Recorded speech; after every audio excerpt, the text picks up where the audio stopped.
Hey everybody, welcome to Black Friday Live. I'm your host, Dr. Mateen Diop, where we're bringing you the hottest guests, the hottest events going on right here in our Alamo City. And today is no different. I'm honored, privileged, and pleased to bring to you, my man, my friend, everybody's professor, Professor Fred Williams. What's going on, Professor? Doctor, how are you? Man, I'm fantastic. Good, now that I get to talk to you, and I'm so excited to talk about what you've done. And I know you have a background when it comes to publishing, when it comes to literacy. You have just an expansive background, but today we're talking about something a little special that you have coming out pretty soon. Talk about what we have going on. I have just finished a novel. It's an historical novel on the relationship between Dr. Martin Luther King and Bayard Rustin. Okay. Very few people know how important he was to the civil rights movement. In fact, you could say, Eleanor Holmes Norton, in an interview with the Washington Post back in 2011, said there would not have been a I Have a Dream speech without what Bayard did to organize the March on Washington. Wow. And he did it. So in doing my research, I found that Bayard was really important in three aspects of the whole civil rights movement. Okay. First, there was a lady in 1955. What was happening with the Montgomery bus boycott? It was getting out of hand. Okay. Blacks were fighting back. And so this white lady, Lillian Smith, told Dr. King, you need to contact Bayard Rustin in New York because he can show you the best way for you to accomplish what you want is not through violence, but nonviolence. Okay. And so she also contacted Bayard Rustin, who was very close to A. Philip Randolph. And so he went down in January of 1956 to Montgomery and met with Dr. King. Okay. So let me jump in. So with Dr. King and Bayard Rustin, was he older than Dr. King? What was their relationship? Bayard was born in 1912. Okay. And King in 1929. So he's a much older man. So why do you think? Why wasn't Bayard Rustin? Why is he not mentioned as the patriarch, if you would, of the civil rights movement? Because he's gay. Okay. Straight out. Okay. Because he is gay. Okay. That's the only reason. So all the impetus Dr. King got and all the things that he came to do, would you say he learned a lot of that from Bayard Rustin? Oh, absolutely. Okay. We get the idea that King learned the whole concept of nonviolence from Gandhi. Okay. He read Gandhi, but he never applied it. Okay. Well, Bayard in 1947 went to India, and right after Gandhi was assassinated, his closest teachers taught Bayard the concept of nonviolence. Okay. Now here's the big difference. When Bayard met with King, when he walked into his house, he saw a gun in the chair, and so he tells Dr. King, "You got to get rid of that gun." And Dr. King says, "Well, my house was just bombed the other day." Bayard says, "I don't care. I don't care. If you're going to take on as a philosophy, not a tactic, and this is very important, as a philosophy, non-violence, you have to have tremendous self-discipline. And that self-discipline has to be, even if your house is bombed, you're hurt, you cannot retaliate. That's the philosophy." Wow. And then Bayard said, for your followers, it could just be a tactic. Just a tactic to get this done. But for you, it has to be a philosophy. So do you think Dr. King really wanted to kind of attack back in a sense, and he had to kind of be held back by Bayard Rustin? He had the gun. Okay. He said, "I have to protect my family." Bayard says, "No, you can't. Otherwise, you're not a disciple of nonviolence." Wow.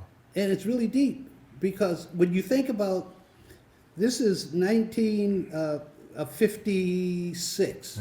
When you think about the church bombing, when King went down there to do the funerals, a lot of those black folks were saying in Birmingham, "Hey, we're going to get guns and start shooting back." King said, "You can't." 4 little girls have been bombed and killed. And that's that self-discipline that Bayard had taught him. You can't. We cannot do that. Wow. And like I said, for King, it became a philosophy of life. For his followers, it was just a tactic. So the book on Bayard Rustin that you're writing right now, why now? 2019, time has gone by. Why the book on Bayard Rustin, and why you right now? Well, because I believe, I wrote a little piece here that I'm just going to read. I think it explains it. It says, "One of the most unfortunate failures of America has been its inability to acknowledge great contributions many individuals have made because of their race, religion, and sexual orientation. Bayard Rustin was and still is the victim of one of those prejudices. He has not been denied his recognition as one of the most effective thinkers and organizers of the civil rights movement because he is black. It's because he was gay. Because he was gay. Yeah. So that was a big, was that him being gay, was that something that the world didn't accept? Was it just black people didn't accept? What was? Let me give you an example. Okay. After they know they're going to be successful in Montgomery, Bayard tells King, you're onto something, but you need some institutional structure. You need an organization. King tells Bayard, go back to New York and lay out the blueprint. He did that. Then they met again in Atlanta, and they create the Southern Christian Leadership Conference. So now they're naming all the officers, Andrew Young, all the Abernathy, and King. The names we know about. We know about. So it comes to the executive director. And Dr. King says, well, there's no doubt who should be the executive director, the one who wrote the program, Bayard Rustin. Those black ministers went crazy. Wow. They went crazy. They said, we cannot have a gay man running a Christian organization. Wow. And King tried to point out to them that this is a bigger issue. This is a human issue. Human issue. Human issue. Everyone, I don't care who you are, you have a right to be treated decently as a human being. And that's what King was trying to say to these other ministers, but they wouldn't buy it. What Bayard did, he backed out himself. He didn't want to put King into that kind of dilemma. So he backed out. And so at that point, he went back. King said, well, you can go back to New York and represent me in New York. And really, he did. King was a Southern preacher, not accepted by Roy Wilkins, Thurgood Marshall, any of the big Northern King wasn't folks. accepted by Thurgood Marshall? Thurgood Marshall did not like the idea of social activism. Really? No, he was an NAACP man. NAACP thought everything should come through the courts, legal. Oh, okay. And you don't take to the streets. Okay. And that was Roy Wilkins and Thurgood Marshall's opinion. Now, before it's over, by the assassination of King, they all have accepted Bayard to a certain degree because of what he does. Was Bayard at the March on Washington in '63? Was he there? Yeah, he wrote it. He wrote the plan. He put it all together. Without Bayard Rustin, there is no March on Washington D.C. in 1963. And you're gonna touch on that in the book. What's the title of the book? Bayard and Martin, a historical novel about a friendship, because it was a friendship, and the civil rights movement.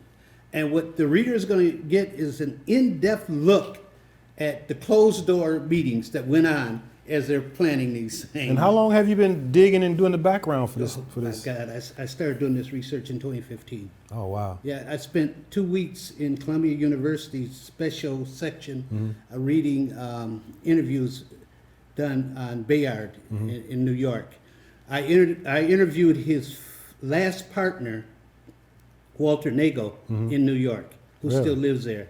Wow. Yeah, it's the man that he finally settled in, which is so pathetic, is when Bayard wrote his will of everything he has, he couldn't leave it to Walter because they didn't allow gays to do that. Oh, wow. So what he did is he adopted him as his son. Really? Yeah, he adopted the man as his son, so he was able to get everything that So Bayard it sounds like you have a lot coming out. So the book is Bayard and Martin. It's coming out when? Juneteenth. Juneteenth. For those of you that's June 19th. Yeah. It's my birthday, by the way. Oh, okay.